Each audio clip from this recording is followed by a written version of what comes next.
होळीसाठी आम्ही आज गावाकडं आलो. पहिलं सारवण करून घेतलं, नंतर सडा रांगोळी केली.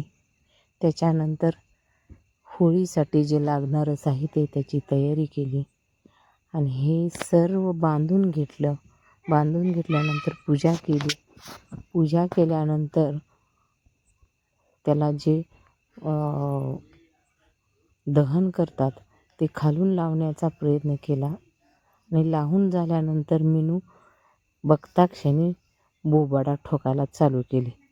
आज बोंबलल्याशिवाय पूर्ण होळी होतच नसते, म्हणून सर्वजणांनी तयारी केली आणि होळी पेटताक्षणी सगळीजण फेऱ्या मारून मारून पहिली फेरी झाली, दुसरी फेरी झाली, तिसरी फेरी झाली, चौथी फेरी झाली.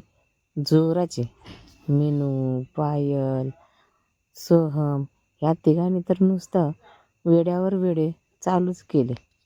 मग आम्ही काय फक्त पाठीमागून बोलत होतो आणि आम्हीही बोंबलत होतो. पूर्ण झाली होळीसाठी आम्ही आज गावाकडं आलो. पहिलं सारवण करून घेतलं, नंतर सडा रांगोळी केली. त्याच्यानंतर होळीसाठी जे लागणारं साहित्य त्याची तयारी केली आणि हे सर्व बांधून घेतलं. बांधून घेतल्यानंतर पूजा केली. पूजा केल्यानंतर त्याला जे दहन करतात ते खालून लावण्याचा प्रयत्न केला आणि लावून झाल्यानंतर मी बघताक्षणी बोबाडा ठोकायला चालू केली.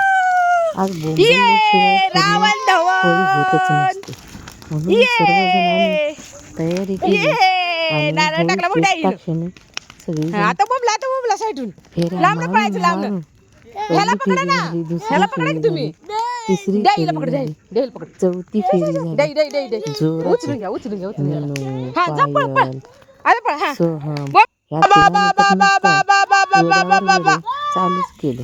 मग आम्ही काय फक्त पाठीमागून बोलत होतो आणि आम्हीही बोंबलत होतो. पूर्ण झाली. चला या